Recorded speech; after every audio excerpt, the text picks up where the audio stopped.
தமிழ் குரல் நேயர்களுக்கு வணக்கம். நம்ம இன்று சந்திக்க இருக்கும் சிறப்பு விருந்தினர் மருத்துவர் காந்தராஜ் அவர்கள். வணக்கம் சார். பாஜக மாநில தலைவர் அண்ணாமலை அவர்கள் என்ன சொல்லியிருக்கிறாரு அப்படின்னு பார்த்தோன்னா, பாஜகவினரே எல்லாரும் வெற்றியை கொண்டாட தயாராக இருங்க அப்படிங்கிற ஒரு விஷயம் சொல்லியிருக்கிறாரு. ஜூன் 4ஆம் தேதி 11 மணிக்கு மேலே நிறைய நல் செய்திகள் இருக்குது அப்படிங்கிற மாதிரியான ஒரு விஷயத்தை ஒரு ஹைப் கிரியேட் பண்ணியிருக்கிறாங்க. இதை எப்படி பார்க்குறீங்க நீங்கள்? அது வழக்கமாக அது அவங்க டெக்னிக்கல் தான். நாங்கள் முதலே சொல்லியிருக்கேன், 8 மணிக்கு வாக்கு எண்ணிக்கை ஆரம்பிக்கும், 10 மணி வரை 10:30 மணி வரையிலும் எதிர்கட்சிகள் முன்னணின்னு சொல்லுவாங்க. அதுக்கு பிறகு உங்களுடைய வாக்கு எந்திரம் வரும். அதில் பாஜக முன்னிலை திடீரென்று பிக்கப் ஆகியிருக்கிறது அப்படின்னு சொல்லுவாங்க. 12 மணிக்கு சமமாகி விட்டதும்பாங்க, 3 மணிக்கு பாஜக வெற்றிம்பாங்க. வழக்கமாக நடக்கிறது அதை தான் அவர் சொல்கிறாரு. ஏற்கனவே சொன்னது தான். அது மாதிரி இந்த தடவை நடக்கிறதுக்கு வாய்ப்பு இருக்குதான்னு பார்ப்போம். ஈரோடையும் கர்நாடகாவையும் நினச்சி பார்த்துக்கோ, அவ்வளோதான் நம்ம சொல்லலாம். வெற்றி கொண்டாடுறது யார் வேணாலும் கொண்டாடலாமே. இந்தியா கூட்டணி வெற்றி பெற்றதை கூட ஒருவேளை பாஜக அவங்களோட சேர்ந்துக்கிறாங்களோ என்னமோ. அவர் அண்ணாமலை அவர் பேசுகிறதெல்லாம் சமீப காலமாக பேசுகிறதெல்லாம் பார்த்தாக்கா அதிமுகவில் அவர் சேரத்துக்கு ஆசைப்படுற மாதிரி தெரியுது. ஜெயலலிதா புகழ்ந்து பேசுகிறாரு. அதெல்லாம் பேசுகிறத பார்த்தாக்கா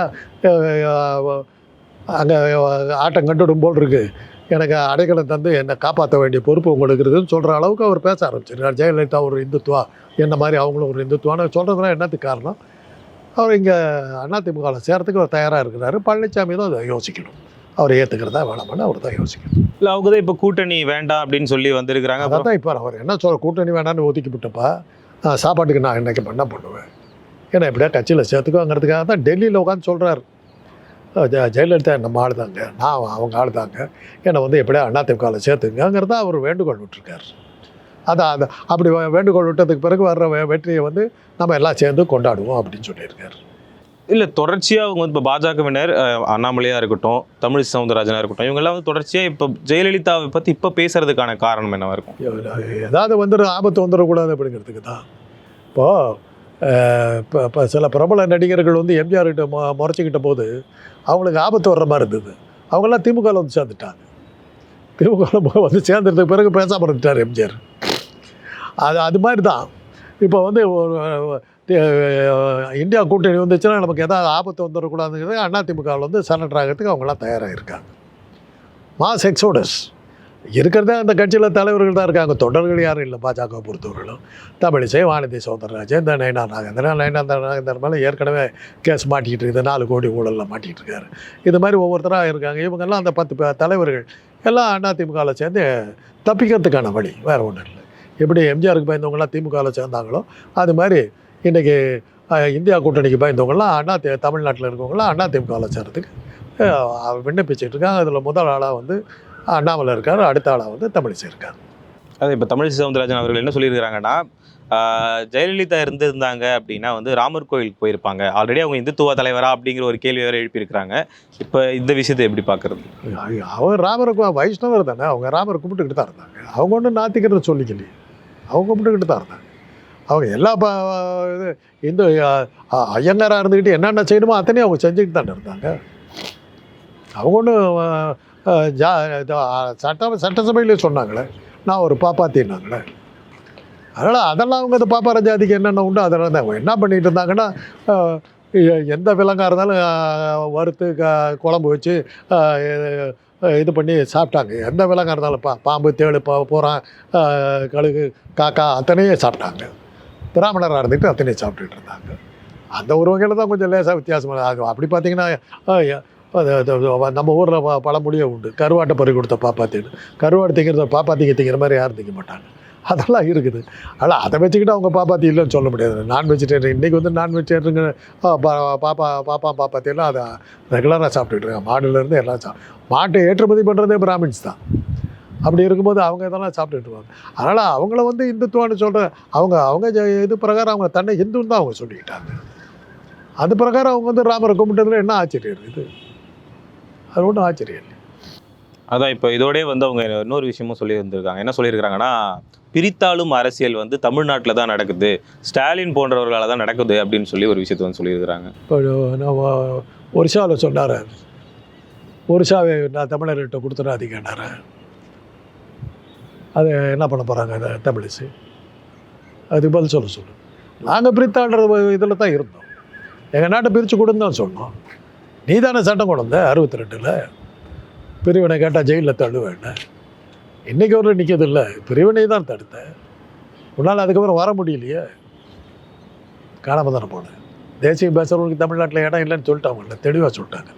ஆனால் இப்போ பத்திரிகையாளர்கள் சந்திப்பில் வந்து அவங்க இப்படி ஒரு விஷயம் சொல்லியிருக்காங்க, இங்கே வந்து மதவாதமே கிடையாது, மனிதவாதம் தான் இருக்குது அப்படிங்கிற ஒரு விஷயம் சொல்லியிருக்கிறாங்க. புரியல. இங்கே மதவாதமே இல்லையாமா?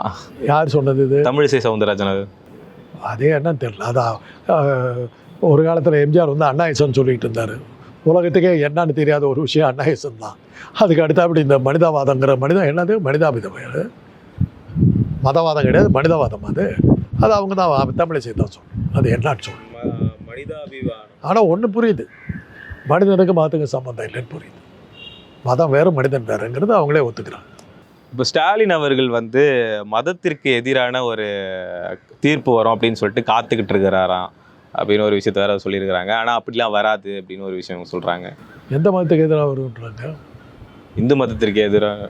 இந்துத்துவாங்கிறது வந்து மதம் கிடையாது, அது ஒரு வாழ்வு முறை அப்படின்னு சொல்லி சுப்ரீம் கோர்ட்டு சொன்னதாக சொல்லிட்டு இருக்காங்க. அப்போ இவங்க வந்து இந்துத்துவாங்கிறது மதங்கிறாங்களா? ஏதாவது ஒன்று தெளிவுபடுத்தணும், பாஜக தெளிவுபடுத்தணும். அதுக்கப்புறம் தான் நமக்கு புரியும். இந்துத்துவான்னு ஒரு இது இருக்கிறது இங்கே இல்லவே இல்லை. இப்போ நான் இந்துவா? உங்கள் குலதெய்வம் என்ன?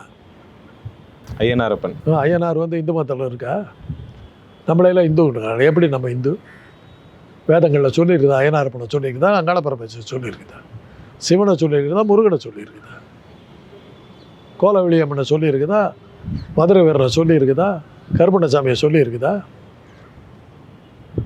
மாரியம்மனை சொல்லியிருக்குதா? எங்களையும் சேர்த்து இந்துன்னு சொல்லிட்டு இருக்கிறேன். எந்த தைரியத்தில் சொல்லிட்டு இருக்கிறேன்? இந்துன்னு சொல்கிறது மாத்திரம் இல்லாமல் என்ன பிற்படுத்தப்பட்டவன்னு வேற சொல்கிறேன். உனக்கு என்ன தைரியம் இருக்குது? உனக்கு யார் அந்த அதிகாரத்தை கொடுத்தது?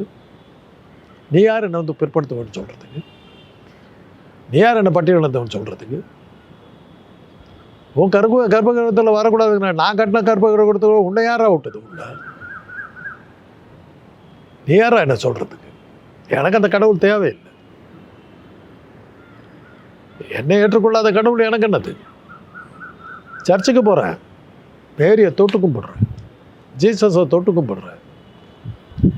இதுக்கு தர்காவுக்கு போகிறேன், ஊதுவத்தி ஏற்றிட்டு பாத்தியா ஓதிட்டு வர்றேன். யாரும் தடுக்கலை. என்ன இந்துங்கிற நான் கோயிலுக்குள்ளார வர முடியாது, ஜனாதிபதியாக வர முடியாது.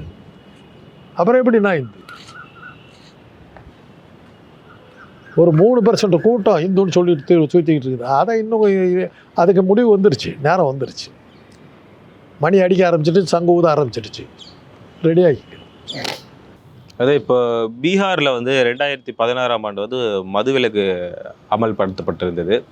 இப்போது அதுக்கான ஒரு ரிப்போர்ட் எடுக்கும் பொழுது பெருசாக சொல்லியிருக்காங்க, நிறைய பேர் வந்து குடியெல்லாம் நிறுத்திட்டாங்க, இதுக்கப்புறம் வந்து குடிகாரர்களோட எண்ணிக்கை வந்து ரொம்ப குறைஞ்சிருக்கு அப்படிங்கிற மாதிரியான ஒரு விஷயம்லாம் அவங்க சொல்கிறாங்க.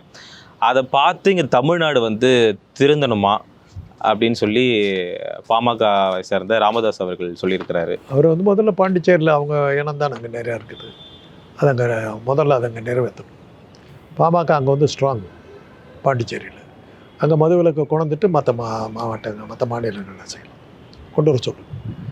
மகாபலிபுரத்தில் ஒரு கூட்டம் நடத்தினாங்க, ஏதோ ஒரு எதிர்ப்பு கூட்டம், அவங்க கட்சிக்காரர் தான் நடத்துனாங்க. குடிச்சு விட்டு பஸ்ஸு மேலே ரயில் மேலே கல் எடுத்துருச்சா? குடிக்கிறவனை கட்சியில் சேர்த்த மாட்டேன்னு அவர் முதல்ல தீர்மானம் போட சொல்லுவோம். பாமகவில் உறுப்பினராக இருக்கும், குடிக்கிறவன் வந்து உறுப்பினராக இருக்கக்கூடாது, முதல்ல ஒரு விதியை கொண்டு வர சொல்லி பாமகவில் குடிக்கிற அத்தனை பற்றி வெளியே போக சொல்லுங்கள். அதுக்கப்புறம் நம்ம பேசலாம். முதல்ல உன் கட்சியை சரிப்படுத்து செய்யலாம். ஆனால் தமிழ்நாட்டை வலியுறுத்துகிறேன் அப்படின்னு தானே சொல்கிறாரு. தமிழ்நாடு முதல்ல உன் கட்சியில் கொண்டா. நீ தான் சொல்கிறியே இது தமிழ்நாட்டிலேயே மிகப்பெரிய கட்சிங்கிற இல்லை. முதல்ல உன் கட்சியை சீர்படுத்தினாவே ஒரு 70% வன்னியர்கள் குடிக்கிறத நிறுத்தினா முடிஞ்சு போச்சு இல்லை? ஓ என்னத்தை காப்பாற்ற? இப்போ குடிக்கிறதுனால தான் வந்து நிறைய வன்கொடுமைகள் அந்த மாதிரியான விஷயங்கள் நடக்குது. உண்மை சத்தியம். நீ டாக்டர், நீ சொல்கிற உண்மை. முதல்ல உன் எண்ணத்தை காப்பாற்று. வன்னியர்கள் குடிக்கக்கூடாதுன்னு சொல்லிட்டு குடிக்கிறவன் என் கட்சியில் வரக்கூடாது, குடிக்கிறவனுக்கு என் கட்சியில் இடம் கிடையாது, குடிக்கிறவனுக்கு என் கட்சியில் பதவி கொடுக்க மாட்டேன்னு முதல்ல தீர்மானத்தை நிறைவேற்று. நடத்திடலாம். செய். வீட்டில் ஆரம்பி. சேரிட்டி பிகேட் சொல்லிட்டு போக மாட்டோம். முதல்வர் தானே அவர் வலியுறுத்துறாரு, அவர்கிட்ட தான் இந்த விஷயம் இருக்குது, நீங்கள் வந்து நிறுத்துங்க அப்படின்னு. உன் கட்சி உங்கள்கிட்ட தானே இருக்குது, உன் கட்சியில் நிறைவேற்றலாம் இல்லை? அது சொல்லாமல்ல, என் கட்சியில் நிறைவேற்றிட்டேன். ஒருத்தன் குடிக்காரன் ஒருத்தன் கூட என் கட்சியில் உறுப்பினர் கிடையாது. கொண்டு காட்டு. அடுத்தபடி பிடிச்சிடுவோம் ஸ்டாலின். என்ன நினச்சிட்டு இருக்க, ஒரு கட்சியால் முடியுதுன்னு ஒன்றா அரசாங்கத்தால் முடியாதான்னு பிடிப்போம். என் கட்சிக்காரங்களாம் யாருமே குடிக்கிறது கிடையாது, அதனால தமிழ்நாட்டில இருந்து மது விலக்கை அமல்படுத்துங்க அப்படின்னு சொல்லுங்க. முதல்ல இந்த ரூலை கொண்டு வர சொல்லுங்க. குடிக்காரர்கள் கட்சியை விட்டு நீக்கப்படுகிறார்கள் இன்று முதல் அப்படின்னு சொல்லிட்டு இப்போ அனௌன்ஸ் பண்ண சொல்லுங்க. அது இப்போ பிரியங்கா காந்தி அவர்கள் வந்து இப்போ மோடி மேலே ஒரு குற்றச்சாட்டு வைக்கிற மாதிரியான ஒரு விஷயத்த வந்து சொல்லியிருக்கிறாங்க. மோடி அவர்கள் வந்து மதவாத ஒரு பிளவு அரசியல் பண்ணிக்கிட்டு இருக்கிறாரு அப்படிங்கிற மாதிரியான ஒரு விஷயம் சொல்லியிருக்கிறாங்க. இது எப்படி பார்க்குறீங்க நீங்கள்? இப்போது தேர்தல் ஆணையத்துக்கிட்ட ஒரே ஒரு கேள்வி தான் வைக்க விரும்புகிறேன். 62ஆம் வருஷம் ஒரு சட்டம் நிறைவேற்றப்பட்டது. மத துவேஷத்தை உருவாக்கியோ நாட்டு பிரிவினையை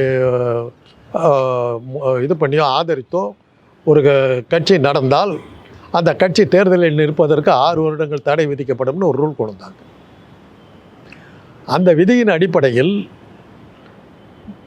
பாஜக வந்து தடை செய்யப்பட வேண்டும். தமிழர்கள் வந்து ஒரு சாய் ஆழ்வதான்னு கேட்டு நாட்டு பிரிவினை பேசினார். அந்த அடிப்படையில் மோடி வந்து 6 வருஷத்துக்கு எலெக்ஷனில் நிற்கக்கூடாது. 62ஆம் வருஷத்து சட்ட பிரகாரம் இன்றைக்கி அந்த சட்டம் இருக்குது. மத துவேஷத்தை அவர் பேசினார். இந்த 2 வகையில் வந்து மோடியும் பாஜகவும் தடை செய்யப்பட வேண்டும். 6 வருஷத்துக்கு எலெக்ஷன் கமிஷன் அதை செய்ய சொல்லுங்கள். அதுதான். ஆனால் இப்போ தொடர்ச்சியாக அவர் பிரச்சார உரைகளில் மதம், ஜாதி, இந்த மாதிரி வந்து ஒரு மாநிலத்தை பற்றி சொல்கிறது, இந்த மாதிரி குற்றச்சாட்டுகள்லாம் வந்து தொடர்ச்சியாக வந்துட்டு தான் இருக்குது. இப்போ அரசியல் தலைவர்களாக இருக்கட்டும், இல்லை மாநில அளவிலே கூட அதுக்கான கண்டனங்கள்லாம் எழுப்பப்பட்டுக்கிட்டு தான் இருக்குது. இனிமேல் தேர்தல் கமிஷனுக்கு இந்த விஷயம் தெரியலையா, இல்லை வந்து அவங்க நடவடிக்கை எடுக்காதது காரணம் என்ன? அவர்கிட்ட சம்பளம் வாங்குறாருங்க. தேர்தல் ஆணையருக்கு வந்து அப்பாற்பட்டவராக இருக்கணும். இப்போ தான் நல்லா தெளிவாக தெரியுது. மோடி ஆஃபீஸில் உட்காந்துக்கிட்டு ஆஃபீஸ் பாயாக வேலை பார்த்துக்கிட்டு இருக்காரு தேர்தல் கமிஷனர். அதான் நடந்துக்கிட்டு இருக்குது. பார்ப்போம் எத்தனை நாளைக்கு ஓடுதுன்னு பார்ப்போம். இப்போ கபில் சிபல் கிளீனாக கொடுத்துட்டார். வாக்கு எந்திரத்தில் என்னென்ன ஃப்ராடு பண்ணலாங்கிறதெல்லாம் போட்டு அதெல்லாம் எப்படி ஓவர் கம் பண்ணலாங்கிறது அந்த முறைகளையும் கொடுத்துட்டாரு. இன்றைக்கி ஏஜென்ட்டுகள் சும்மா இருக்க மாட்டாங்க. நீ வாக்கு எந்திரத்தை வந்து ஃப்ராடு பண்ணுறதுக்கு பார்த்தீங்கன்னா பிடிச்சிருவாங்க. அது தேர்தல் ஆணையருக்கு சொல்லி வைங்க. பாஜக யாருடைய தயவில் இன்றைக்கி இதுவரையிலும் நின்றுக்கிட்டு இருக்குது? சில நீதிமன்ற நீதிபதிகள், அமலாக்கத்துறை அதிகாரிகள், தேர்தல் ஆணைய அதிகாரிகள், இதை எல்லாத்தையும் ஒட்டு மொத்தமாக சேர்த்திங்கன்னா ஒரு லட்சம் பேர் இருப்பாங்க. இந்த 1 லட்சம் பேருனுடைய ஆதரவில் தான் அவங்க இன்றைக்கி ஆட்சியில் உட்காந்துக்கிட்டு இருக்காங்க. அந்த 1 லட்சம் பேரில் ஒரு 30,000 பேர்த்தை இவங்க மாற்றி விட்டாங்கன்னா இவங்க கதி என்ன ஆகும்?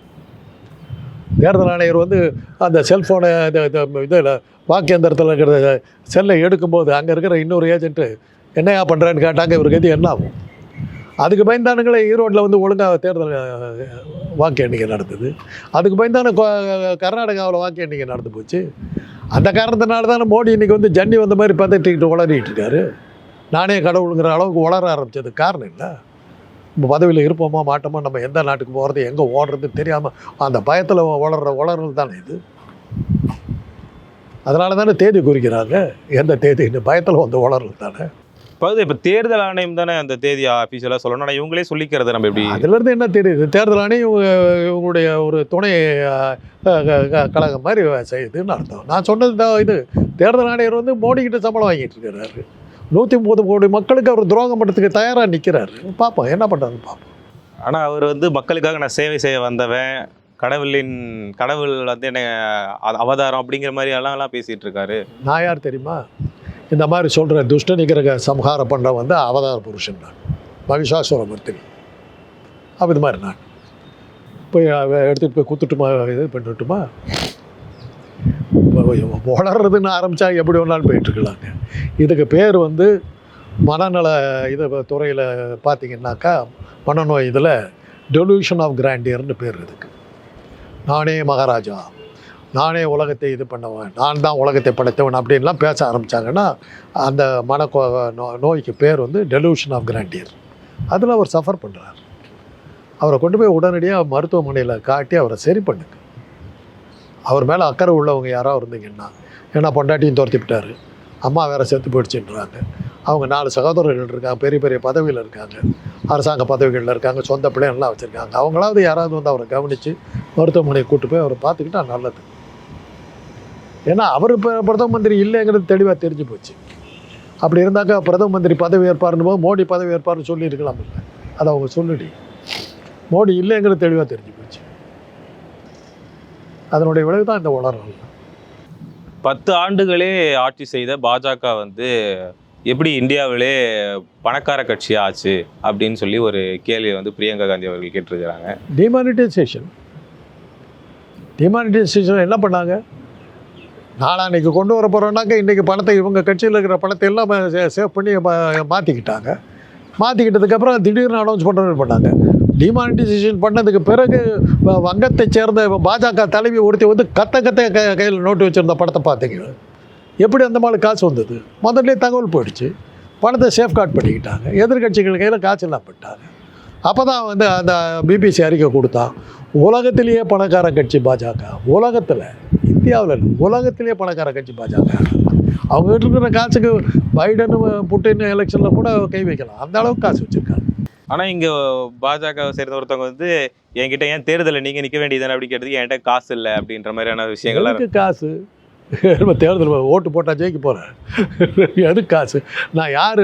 அதாவது இந்த 3 சீட்டு ஆடுறது பற்றி உங்களுக்கு தெரியுமா? அதில் வந்து கிங்கு ஆசு அந்த மாதிரி இருக்குது. அதில் 3 ஆசு ஒன்றா இருந்ததுனாக்கா பெரிய இது, அதுக்கப்புறம் கிங்கு, அப்புறம் குயின், அந்த மாதிரி ராஜா கூட சீட்டாடிக்கிட்டு இருப்பாங்க. வந்து நான் ஜெயிச்சிட்டேம்மா ராஜா போட்டாக்கா 2 கிங்கு தான் இருக்கும். கேட்பான் 3 கிங்கில் இருக்கணும்மா. There are 2 kings in the card and I am a kingம்மா. அது மாதிரி நான் பாஜகனாக்கா அப்புறம் முடிஞ்சு போச்சுல்ல, எலெக்ஷன் எதுக்கு? நீ தான் ஜெயிச்சிட்டேன்னு சொல்ல போகிறாங்க, அப்புறம் என்ன இருக்குது? உனக்கு எதுக்கு காசு? தேர்தலில் நின்று மக்கள் ஓட்டு போடுறதுக்கு தான் உனக்கு செலவெல்லாம் ஆகும்.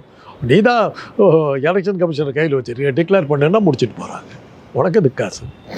தொடர்ச்சியாக இந்த மாதிரியான விஷயங்கள்லாம் எப்படி நகருது அப்படிங்கிறத நம்ம பொறுத்திருந்து பார்ப்போம் சார். உங்களுடைய நேரத்திற்கும் கருத்துக்களுக்கும் மிக்க நன்றி சார்.